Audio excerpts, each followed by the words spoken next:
तो अब मैं क्या करता हूँ, आपको एक गुजिया खोल कर भी दिखा देता हूँ। आप देखिए बहुत ही ज़्यादा नरम गुजिया बनी है हम लोग की जो फिलिंग है ना, वहाँ पर भी ये चाशनी गई है, जिसकी वजह से ये बहुत ही ज़्यादा जूसी और फ्लेवरफुल हो चुकी है दोस्तों। तो दोस्तों गुजिया की रेसिपी के लिए सबसे पहले हम लोग एक कढ़ाई गरम करेंगे। कोशिश करिएगा एक आयरन की कढ़ाई इस्तेमाल करने की, या फिर कोई बड़ी सारी नॉनस्टिक वाली। और कोशिश करिएगा मोटी तले की कढ़ाई की, क्योंकि पतली तले की कढ़ाई में मावा जल जाता है। लेकिन मावा से पहले हम लोग क्या करेंगे, जो हम लोग के नट्स होते हैं ना, काजू बादाम या फिर नारियल, उसको भूनेंगे। बहुत जने नहीं भूनते हैं, भूनने से बहुत ही बढ़िया फ्लेवर आता है। तो मैंने यहाँ पर है ना आधा चम्मच घी इस्तेमाल करा है। इसमें मैं 1 कटोरी कटे हुए काजू और बादाम डाल दूंगा।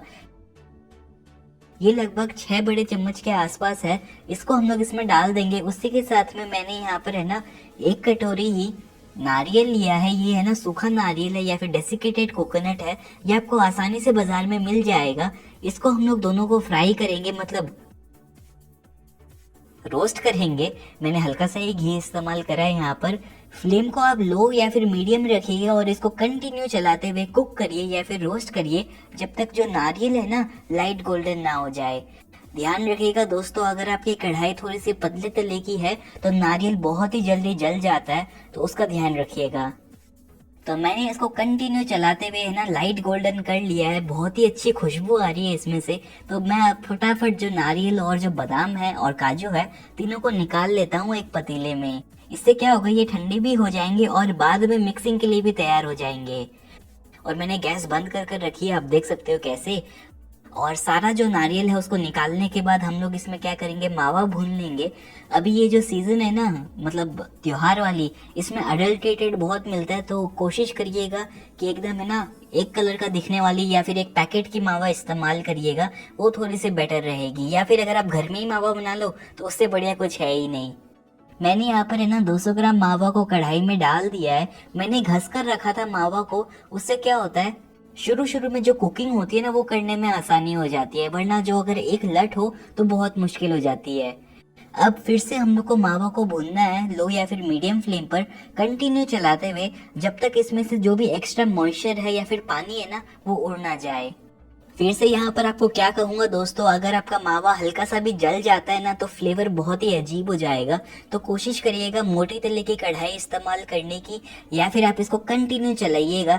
मैं भी इसको कंटिन्यू चलाते हुए रोस्ट कर रहा हूँ, जब तक ये पूरा एक साथ ना आ जाए और गोल्डन ना हो जाए। बहुत बार क्या होता है, अगर आप मावा को कम रोस्ट करो ना तो ये जो मावा की फिलिंग है ना वो बाहर निकल जाती है गुजिया से।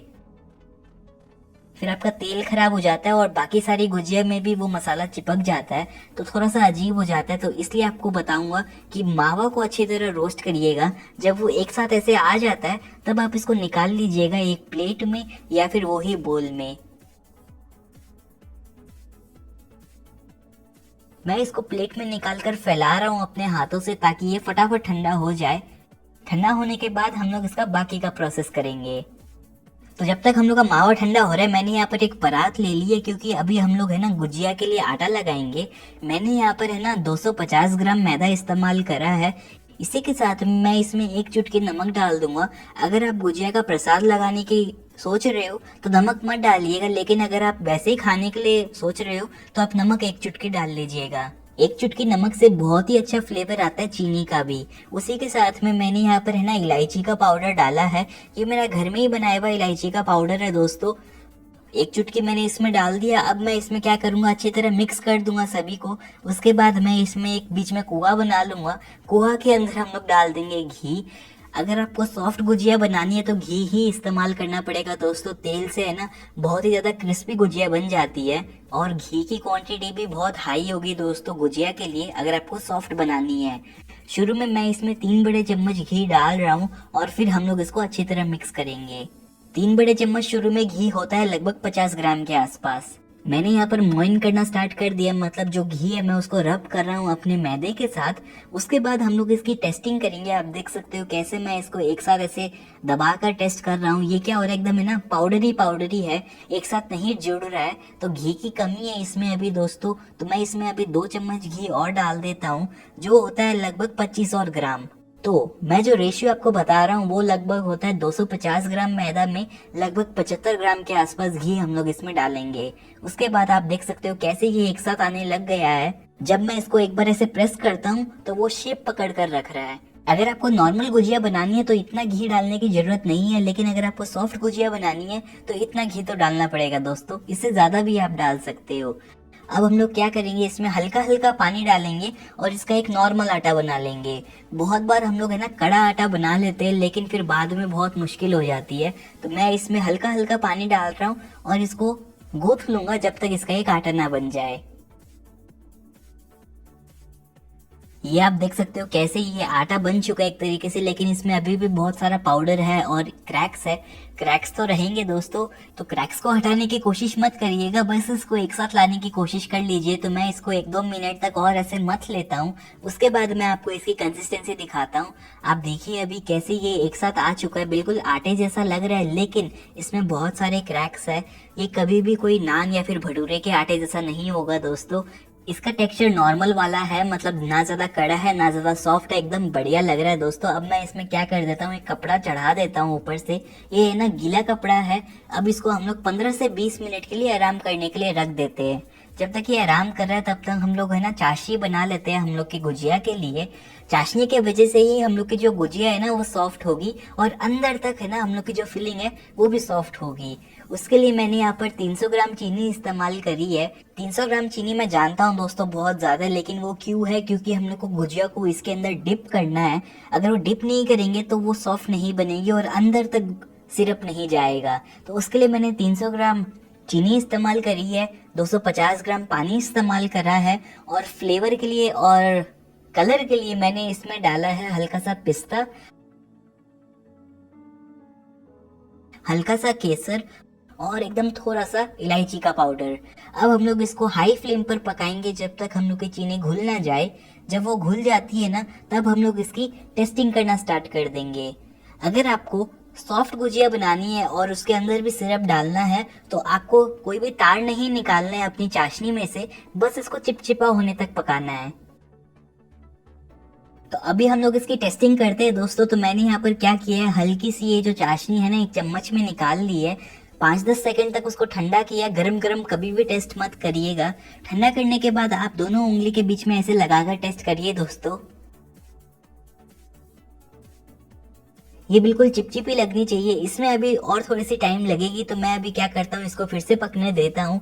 जब ये और पक जाती है तब हम लोग है ना एक प्लेट में निकाल लेंगे। ऐसा करते हैं 3-4 बूंद आप एक प्लेट में निकाल लीजिए, उसको आप 1 मिनट ठंडा होने दीजिए, उसके बाद आप उसको टेस्ट करिएगा। अभी आप देख सकते हो कैसी ये बिल्कुल चिपचिपी लग रही है और एकदम बढ़िया लग रही है। कोई भी तार नहीं आ रहा है इसमें अभी से, आप कह सकते हो आधा तार के आसपास है ये। बिल्कुल बढ़िया लग रही है। तो मैंने गैस भी बंद करके रखी है दोस्तों, तो ये बिल्कुल रेडी है। अब हम लोग क्या करते हैं, चाशनी तो तैयार हो चुकी है, बाकी का प्रोसेस कर लेते हैं। अपना जो मावा हम लोग ने रोस्ट किया था ना वो भी ठंडा हो चुका है, एकदम बढ़िया लग रहा है दोस्तों। तो मैं इसको है ना हल्का सा तोड़ लेता हूँ, क्रम्बल कर लेता हूँ और फिर हम लोग का जो नट्स है ना उसमें मिक्स कर देता हूँ। फिलिंग में भी वही फ्लेवर के लिए मैंने इसमें इलायची का पाउडर डाल दिया है, आधा चम्मच के आसपास। मिक्सिंग का काम कर ही रहा हूँ तो सोच रहा हूँ कि इसमें ना चीनी भी मिला दूँ। मैंने यहाँ पर है ना पाउडर चीनी इस्तेमाल करी है। आप चाहो तो इसमें है ना बुरा या फिर तगार भी इस्तेमाल कर सकते हो। मैंने यहाँ पर आधा कप के आसपास चीनी इस्तेमाल करी है। हल्की सी कमी रखिएगा चीनी, क्योंकि जैसे मैंने कहा था आपको इसके अंदर भी चाशनी जाएगी, तो फिलिंग ज्यादा मीठी नहीं होनी चाहिए। ये देखिए दोस्तों अभी मैं इसको कैसे मिक्स कर रहा हूँ। आपका जो मावा है ना वो अच्छी तरह मिक्स हो जाना चाहिए नारियल के साथ और नट्स के साथ। तो इसमें हल्की सी टाइम लगेगी, लेकिन कोशिश करिएगा सारा जो मावा का टुकड़ा है वो अच्छी तरह मिक्स हो जाए। लास्ट में फिलिंग आपकी कुछ ऐसी दिखनी चाहिए कि ये अगर आप एक साथ लाओ और अगर उसको प्रेस करो तो वो शेप पकड़ ले, लेकिन अगर आप उसको तोड़ो तो ऐसे टूट भी जाए। अगर आपको इसमें और सूखा चीज डालना पड़े तो आप इसमें और हल्का सा नारियल डाल सकते हो, या फिर अगर आपको कुछ गीला चीज डालना पड़े तो आप इसमें हल्का सा दूध या फिर घी डाल सकते हो। दूध इस्तेमाल मत करिएगा अगर आपको इसको ज्यादा दिन तक रखना हो तो। लीजिए दोस्तों हम लोग की फिलिंग तैयार है। अब हम लोग जाते हैं अपने आटे के पास। जो बिल्कुल आराम कर चुका है। तो अब मैं इसको है ना छोटे छोटे टुकड़े में तोड़ लूँगा। आप चाहो तो इसको है ना शुरू में ही 15-20 टुकड़े के आसपास कर सकते हो, या फिर आप शुरू में 10 टुकड़े कर लीजिए और फिर गुजिया बनाना स्टार्ट कर दीजिए। मैंने ऐसा क्यों कहा, क्योंकि ये रेसिपी से आप मतलब इतने आटे से आप 17 से 18 पीस गुजिया आराम से बना पाओगे। मैं तो भाई गुजिया के आटे को बेल कर कटोरी से काटने का काम करूंगा, तो मैंने यहाँ पर है ना 10 पीस टुकड़े निकाल लिए है ये आटे के। अब मैं क्या करता हूँ, एक टुकड़ा ले लेता हूँ और फिर उसको बेलन से बेलना स्टार्ट कर दूंगा। ये जो सॉफ्ट गुजिया हम लोग बना रहे हैं ना, इसका आटा है ना मीडियम थिक होना चाहिए। मेरा बोलने का मतलब क्या है, बहुत बार जब हम लोग गुजिया बनाते हैं तो उसका थिकनेस जो है बहुत पतला होता है या फिर बहुत ज्यादा मोटा होता है। इसका मीडियम थिक होना चाहिए। मैंने इसको लगभग अभी है ना 3.5 इंच के डायमीटर में बेल के रखा है। अब मैं क्या करता हूँ, इसको 2.5 इंच या फिर 3 इंच की कटोरी से कट कर लूंगा। आप ये साइज की कटोरी से इसको कट कर लीजिएगा दोस्तों। इससे क्या होगा, आपकी सारी जो गुजिया है ना वो एक ही साइज की बनेगी। ये कट करने के बाद मेरी जो कटोरी है वो शार्प नहीं है कोने से, तो मैं चाकू से कट कर रहा हूँ। और फिर हम लोग का जो ये गुजिया का आटा है ना, वो हाथ में लेकर हम लोग इसको हल्का सा और स्प्रेड कर लेंगे। कोने जो है ना उसको हल्का सा पतला कर रहा हूँ दोस्तों। अब मैं क्या करूँगा, अपनी जो फिलिंग है ना उसको लेंगे और फिर 1 या फिर 1.5 बड़े चम्मच के आसपास इसमें रख देंगे। और फिर हम लोग इसके जो कोने है ना उसको सील कर देंगे बिल्कुल ऐसे। ये जो गुजिया है, आपको इसको बनाने के लिए कोई भी मशीन नहीं चाहिए या फिर मोल्ड नहीं चाहिए। आप देख सकते हो कैसे मैं बिल्कुल आसानी से इसके जो कॉर्नर्स है ना वो सील कर रहा हूँ बिल्कुल ऐसे। अगर आपको ऐसा लग रहा है कि ये चिपक नहीं रहे हैं, तो आप इसमें क्या कर सकते हो, पानी लगा सकते हो कोने में। उससे क्या होगा, ये खुलेगी भी नहीं फ्राई करते समय। खुलने वाली बहुत बड़ी प्रॉब्लम है दोस्तों। अगर एक गुजिया भी खुल जाती है तो सारी गुजिया में उसका फिलिंग चिपक जाता है और फिर वो अजीब दिखने लगती है। तो कोशिश करिएगा इसको अच्छी तरह प्रेस कर करके सील करने की। एकदम पतला कर लीजिएगा कोने को दोस्तों बिल्कुल ऐसे। और फिर हम लोग इसमें क्या करेंगे, डिजाइन बनाएंगे। तो डिजाइन बनाने का काम तो बहुत आसान है। हल्का सा कोना को लीजिए, फोल्ड करिए और फिर उसको फिर से फोल्ड कर दीजिए बिल्कुल ऐसे। कोई बड़ी कलाकारी नहीं है दोस्तों, बस आपको लेकर उसको फोल्ड करना है, प्रेस करना है, फोल्ड करना है, प्रेस करना है, फोल्ड करना है बिल्कुल ऐसे। ये बिल्कुल सिंपल चूड़ी वाली डिजाइन हो चुकी है। हम लोग की गुजिया बिल्कुल रेडी है। अब मैं आपको एक और तरीका दिखाता हूँ। बहुत बार ऐसे करने से क्या होता है, आपकी जो फिलिंग है ना वो निकल जाती है। मतलब जब मैं बोल रहा हूँ, जब आप फिलिंग रखकर इसको एक साथ फोल्ड करते हो, सील करते हो ना, तब निकल जाती है।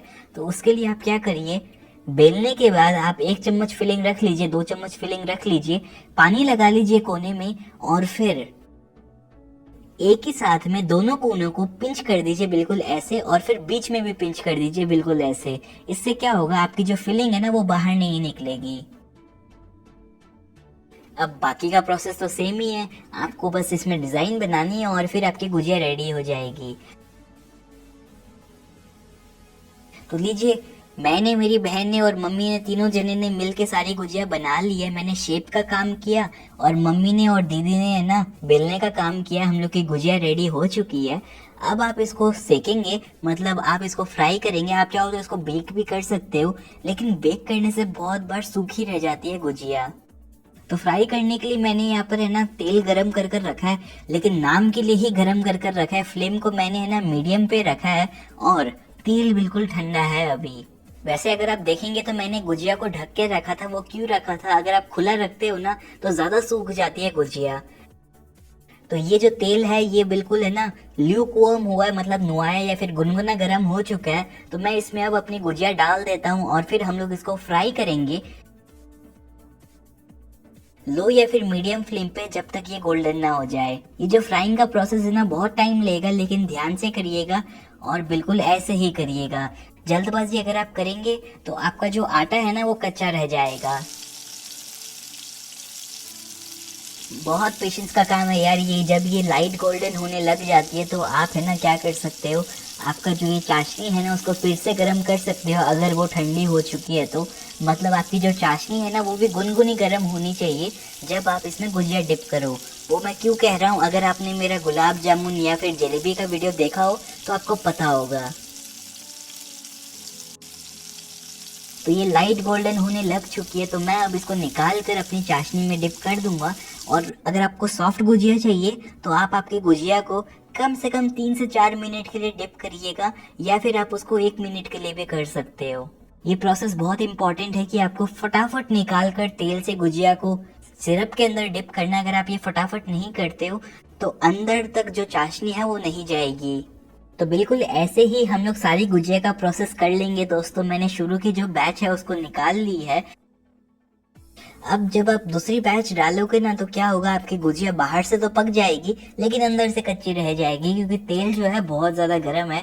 तो मैं भी क्या कर रहा हूँ, मैंने शुरू में तेल कम लिया था कढ़ाई में, ताकि मैं नेक्स्ट टाइम जो है तेल और डाल सकूँ। तो मैंने यहाँ पर है ना ठंडा तेल डाल दिया है। अब हम लोग क्या करेंगे, इसको फिर से फ्राई करेंगे। मैंने गैस को बंद करके ही रखा है, मतलब सेकेंड बैच जो है ना, जो कच्ची गुजिया है उसको फ्राई करेंगे। अब ठंडा तेल डालने से तेल का टेम्परेचर बहुत जल्दी ठंडा हो जाता है। तो लीजिए दोस्तों, बातें करते करते मैंने सेकंड बैच भी फ्राई कर लिया है और अपनी गुजिया भी रेडी हो चुकी है। आप अभी देख सकते हो कितनी टेम्पटिंग लग रही है हम लोग की गुजिया, बिल्कुल है ना गोल्डन हो चुकी है और साथ में चमकान आ चुकी है उसमें सिरप की। इसके अंदर भी चाशनी जा चुकी है दोस्तों। तो अब मैं क्या करता हूँ, इसको निकाल लेता हूँ एक प्लेट में। आप चाहो तो प्लेट के ऊपर एक जाली रख सकते हो मेरे जैसे। उससे क्या होगा कि एक्स्ट्रा जो भी चाशनी है ना वो निकल कर नीचे कलेक्ट हो जाएगी। और अब इसको डेकोरेट करने के लिए आप इसके ऊपर पिस्ता डाल सकते हो हल्का सा, उससे बहुत ही ज़्यादा अच्छी लगती है हम लोग की गुजिया। अब ये जो गुजिया है बिल्कुल रेडी हो चुकी है। मैं तो ये जब बनाया था, मैंने इसको 3 बार बनाया ये सीज़न में अब की बार, तब ये 2 दिन से ज़्यादा तो इसको बैठने का मौका नहीं मिला। मेरा बोलने का मतलब ये है कि ये 2 दिन से पहले ही ख़त्म हो गई, लेकिन जब आप इसको ट्राई करोगे, अगर आप इसको बचा कर रखते हो तो 15 दिन तक आराम से चलेगी ये गुजिया दोस्तों। तो अब मैं क्या करता हूँ, आपको एक गुजिया खोल कर भी दिखा देता हूँ। आप देखिए बहुत ही ज़्यादा नरम गुजिया बनी है हम लोग की। हम लोग की जो फिलिंग है ना वहाँ पर भी ये चाशनी गई है, जिसकी वजह से ये बहुत ही ज़्यादा जूसी और फ्लेवरफुल हो चुकी है दोस्तों। तो आप भी ट्राई करिएगा ये गुजिया की रेसिपी। मैं मानता हूँ कि इसमें बहुत टाइम लगती है, लेकिन घर में बनी हुई गुजिया की बात ही कुछ और है दोस्तों। आप चाहो तो बाजार से भी खरीद सकते हो, लेकिन ट्राई करिएगा, घर में मज़ा आएगा बहुत। और प्योर चीज़ भी बनेगी घर में।